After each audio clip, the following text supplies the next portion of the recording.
Hello and welcome to the vodcast about Year 10 Biology. Here's the mind map in full in case you want to copy it. The first thing we're going to discuss is ecology. Ecology is the study of ecosystems. A biotic factor is any living organism that influences the survival of another living organism. An abiotic factor is any non-living factor that influences the survival of a living organism. The environment is a list of the biotic and abiotic factors. An ecosystem is the interaction between the biotic and the abiotic factors. A habitat is the place where an organism lives, and a microhabitat is a habitat within a habitat, so it's a specific place where the organism lives. A niche is the role of an organism in an ecosystem. A biome is an area with a dominant vegetation and specific climate. A species is a group of reproductively isolated organisms. A population is a group of the same species in the same place at the same time. A community is a collection of different species in the same place at the same time. Biodiversity is the range of all life in a particular area. And a biodiversity hotspot is an isolated area with unique vegetation and unique fauna that has been left undisturbed by humans for a very long time. Now we're going to look at the levels when considering species decline. Least concern means they are in no danger. Threatened means they're likely to become vulnerable in the future. Vulnerable means there has been some loss due to human activities. Endangered means there's a 70% loss of the population, and critically endangered means 90% has been lost. Extinct in the wild means it's only found in zoos, and extinct means it can't be found anywhere. Next, we're going to look at Simpson's Biodiversity Index, which is a measure of biodiversity in a particular area. The equation is 1 minus the sum total of n times n minus 1 over big N times big N minus 1. It will give us a number between 0 and 1. Little n is the total number of each species. Big N is the total number of all of the species. And so the Simpson's Biodiversity Index is the percentage chance that two randomly selected individuals will be of different species. A number close to 1 means there's lots of biodiversity, and a number close to 0 is a lack of biodiversity. Then we need to consider biogeochemical cycles. And a biogeochemical cycle is the cycling of atoms through life, rock, and chemicals in a continuous fashion. Let's consider the carbon cycle. The reservoirs for carbon are the atmosphere and the ocean. Both of these hold carbon dioxide. Photosynthesis converts carbon dioxide into glucose. Plants do this. Cellular respiration is converting the glucose back into carbon dioxide and water, and plants and animals and microbes do this. Assimilation can also be thought of as consumption. It's when carbon becomes part of an organism by eating it. Decomposition is where decomposers release carbon dioxide due to cellular respiration. Combustion is the burning of fossil fuels and wood. A sink is where an atom is stored, and in this case we've got biomass such as trees, fossil fuels like coal, oil and gas, and shells which are made of calcium carbonate. The nitrogen cycle depends upon bacteria. The reservoir for the nitrogen cycle is the atmosphere as N2 gas, which is nitrogen and nitrogen with a triple covalent bond. Fixation takes the nitrogen from the atmosphere and puts it into the soil. There is atmospheric fixation, which is lightning, which heats the air to 3,500 degrees Celsius. Biological fixation is the bacteria living in the rhizomes of legumes. A legume is a pea or a bean plant. The bacteria live in the nodules underneath the soil. Nitrifying bacteria turns nitrogen compounds into nitrates. Ammonification is turning nitrogen compounds into ammonium. Assimilation, as it was in the carbon cycle, is the nitrogen becoming part of another organism due to consumption. Denitrifying bacteria turns the nitrogen in the soil back into N2 gas for the atmosphere. Next we move on to global warming. Now scientists don't say that the world doesn't need global warming. It's just the amount of global warming. The world would not be habitable by humans if it was too cold, and it would be too cold without greenhouse gases.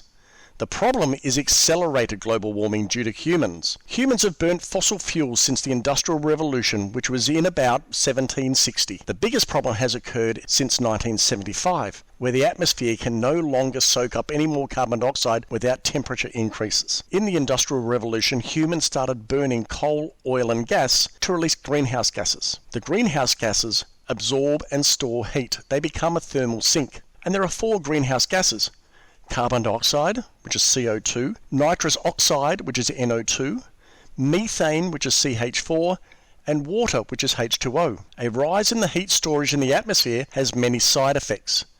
It melts the ice caps, raising sea levels. It creates higher global temperatures, which means more droughts. And it creates unpredictable rainfall, which means more floods. Next, we can consider water currents. There are 3 types of water currents we need to know: shore, surface, and deep ocean currents. Currents is just the movement of water. Shore currents are determined by wind and tide, and the tide is determined by the moon. Surface currents are determined by wind only, and deep ocean currents are determined by water density and temperature. The Thermohaline Conveyor Belt is a deep ocean current that moves hot water all around the world. In fact, it redistributes water and heat around the world. Thermo means temperature.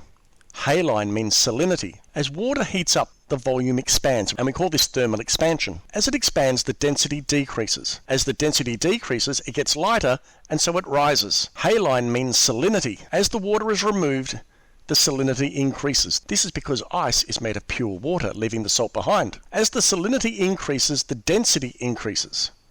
As the density increases, it becomes heavier and it sinks. The Thermohaline Conveyor Belt redistributes heat all around the world, from the equator up into Europe. The Thermohaline Conveyor Belt is used for animals in migration to find breeding sites and food. The next part is evolution, and the process that underpins evolution is natural selection. The idea of species changing was first postulated by Jean-Baptiste de Lamarck, but he said that species adapt to their environment by consciously changing their DNA, and we know that this is not right. Then Alfred Wallace and Charles Darwin came up with the idea of the selection of the fittest independently but at the same time. So we normally call it the Wallace-Darwin theory of natural selection. And the tenets of natural selection are as such. Overpopulation means that more offspring are born than can survive. Heritable variation means any variation, which is mutations, can be passed on from parents to offspring. Competition means between the plentiful offspring, they will compete for limited resources. And then selection means you've got the correct adaptation that allows you to survive and win and pass your genes on to the next generation. The famous example used by Darwin was his finches in the Galapagos Islands, and here I've got a little picture about 4 of the finches in the Galapagos Islands. Next of all, we can talk about selection pressures. Selection pressures are the part of the environment that chooses who is going to live and who is going to die. Mutations provide individuals with variation, and variations allow individuals to compete for resources differently. Therefore, a selection pressure is a problem posed by the environment that differentiates between the phenotypes of the different organisms. The environment, which is the selection pressure, only sees phenotype. It cannot see the genes or the alleles in the population. It can only see the characteristics as they're expressed in the species. Individuals must overcome the selection pressure to survive. The adaptations or mutations that individuals have might allow them to overcome selection pressures. If they have the correct adaptations, we say they've got a selective advantage, because the selective advantage enables the individual to solve the selection pressure and live and pass on their mutations to the next generation. Those without the correct mutation have a selective disadvantage and will die, taking their genes with them. Gradually over time, the advantageous adaptations build up in a population, and this is what we know as evolution. The famous example of selection pressures is to do with the peppered moth. The diagrams here, I've got 2 peppered moths showing variation. One is black, one is speckled or peppered. The black one stands out on white trees, but blends in on dark coloured trees. And the peppered moth blends in on white coloured trees, but stands out on dark coloured trees. So depending upon the selection pressure, one has an advantage and one has a disadvantage. Next, we're going to talk about antibiotic resistance, which is a type of selection pressure. So there is variation in the bacterial population, and this variation is due to mutations. A mutation is a change in the genetic code. So for any population of bacteria, some are already resistant to antibiotics and some are not. The selection pressure is antibiotics. Those that are resistant will live and pass on their genes. Those that aren't resistant will die and won't pass on their genes to the next generation.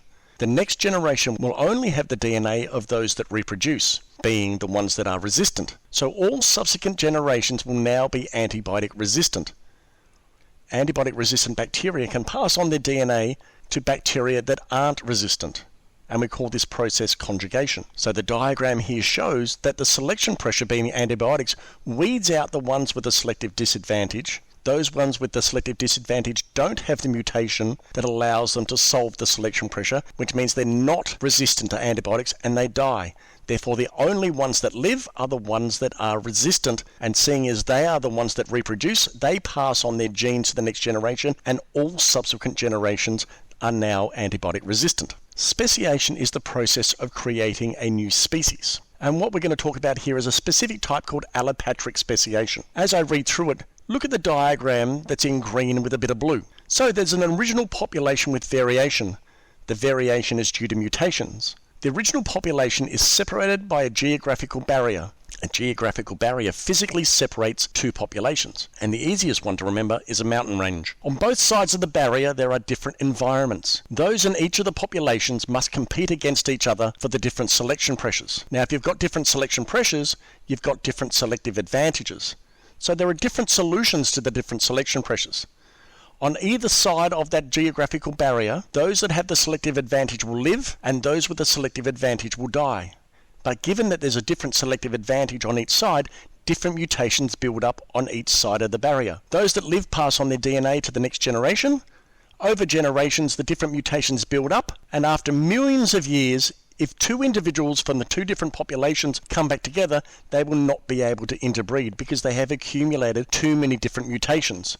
And we call this reproductive isolation. And the word speciation means the creation of a new species. Okay, now we're going to look at evidence for evolution. And the first thing we're going to look at is fossils. A fossil is evidence of past life, and that can be a trace, an impression, or a remnant. The process of fossilization is death and rapid burial by sediment. This needs to occur in mineral-rich water. Then once the fossil has been formed, erosion occurs, and we find the fossil. The conditions needed for perfect fossilization are the organism should have hard parts of bones, beaks, and talons, because they fossilize the best. We need rapid burial by sediment, so an aquatic environment is normally the best. It needs anoxic conditions, which means a lack of oxygen, and this prevents decay. It needs a neutral pH, and that stops the bones dissolving, because acid dissolves calcium carbonate, which is what bones are made of. And it needs to be left undisturbed by scavengers, which means the body hasn't been eaten by another organism. And then it needs to be compressed over time by layers of rock. Then there are 4 ideas we need to talk about when we're going to compare fossils. The first is the law of superposition. Soil or rock is laid down in layers, and the layer is called rock strata. The bottom layer is laid down first, and then layers are laid on top. So the bottom layer is actually the oldest, and the top layer is the youngest. That is the law of superposition. Index fossils are a type of species that were widespread on Earth. So they were found across almost the entire globe, but they only lived for a relatively short amount of time, say 1 million years. And they were abundant, and they had distinctive features. Correlation of rock strata uses the index fossils. It assumes no tectonic movements, and in the correlation of rock strata, we match up the rock layers from around the world to determine which are older than others. There are 2 ways to date fossils. There is relative, which is who is older and younger, and we use the law of superposition for that. And then we've got absolute dating, which gives you the actual age of the fossil. For absolute dating, we use radioisotopic dating, like carbon-14 dating. We know that radioactive isotopes decay over time, and the time with which it decays by half is called the half-life. So the half-life of carbon-14 is 5,730 years. So once we've got a carbon-based fossil being buried, we know that after 5,730 years, only half of the carbon-14 will still be available. The other half is decayed. And in this way, the actual age of fossils can be determined. But the limitation with radiocarbon dating, it's only accurate for fossils that are carbon-based and up to between 50 to 70,000 years. Anything older than that, we need to use a different radioisotope. Right, last of all, we've got comparative anatomy. By comparing the anatomy of different fossils, we can work out relatedness. And there are 2 types of comparative anatomy: homologous features and analogous features. The definition of homologous features is the same structure but for a different function. This is due to different selection pressures. It's an indication of divergent evolution, and the classic example is the pentadactyl limb of mammals. And there's a picture below of the pentadactyl limb of humans, cats, whales and bats, which are all mammals. Humans have hands, cats have a paw, whales have a flipper, and a bat has a wing, and they're all used to solve different selection pressures but have basically the same design. Then we have analogous features, and the definition of analogous feature is a different structure used for the same function. This is due to the same selection pressure. It supports the idea of convergent evolution, where different species become more similar, but they will never become the same species. And the famous example is aquatic predators. So in the diagram below, we've got a shark, which is a fish, a penguin, which is a bird, and a dolphin, which is a mammal, and they are all aquatic predators. They all have the desire to swim fast and catch prey. So they have similar features, but the structure behind them is different. Last of all, here is the complete mind map should you wish to copy it. And thank you for listening. Like and subscribe if you would like to, and I'll catch you later. Bye now.